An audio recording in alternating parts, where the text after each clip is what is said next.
Sa Denver Nuggets, ang nasa mostly franchise record nila si Alex English. Sa games, points, minutes, field goals at iba pa, ang susunod sa kanya si Nikola Jokic. Si Carmelo Anthony, tanging isa na lang ang natira sa franchise record nitong Denver, usage percentage.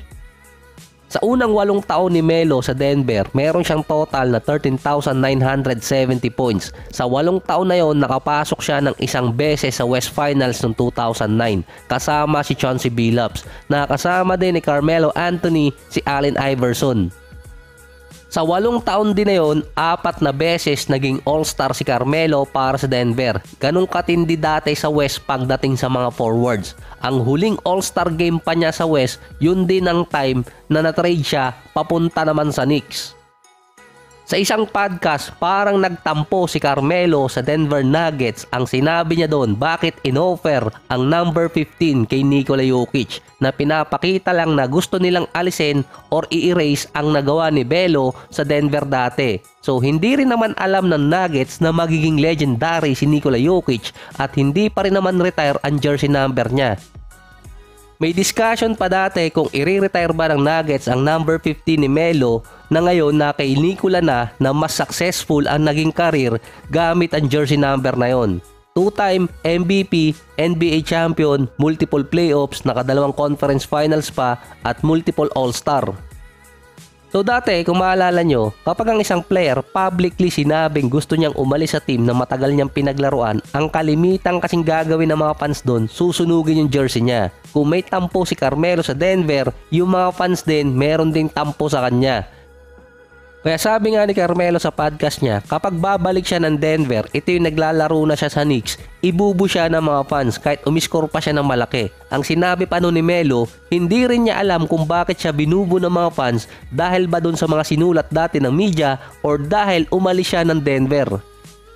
Noong 2009, nakapasok sila sa West Finals na tinalo ng Lakers. Nagkaroon pa sila ng 1 or 2 taon na magkakasama ni J.R. Smith at Chauncey Billups. Pero sa sumunod na 2 taon na yon, nag-request na si Carmelo ng trade paalis ng Denver. Dito kasi lumabas ang report na gusto niya magpa-trade at yung agent na nun ay si Leon Rose. Nagbigay ng shortlist para sa mga teams na gusto niyang puntahan.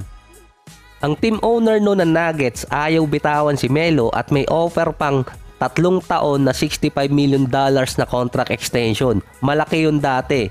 Ang 3 teams na nakalagay doon na gustong puntahan ni Melo base kay Woj, Golden State, Rockets at Bobcats pa dati dahil doon sa Jordan brand, at si MJ makakapag-offer na malaking contract din kay Melo.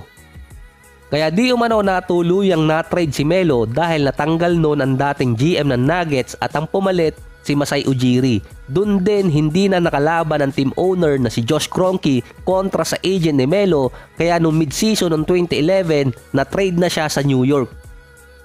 Sinabi dati ni Carmelo na after ng 10 taon ayaw naman talaga niyang umalis nun sa Nuggets, pero ang nangyari nun, magre-rebuild kasi ang Denver na kaagaling pa lang nila sa conference finals. Papasok pa nun ang lockout. Kaya nung pumasok si Masai Ujiri, nag-rebuild talaga ang Nuggets na after ng 3 or 4 season nakuha naman nila si Nikola, na after ng 12 years doon nag-champion ang Denver.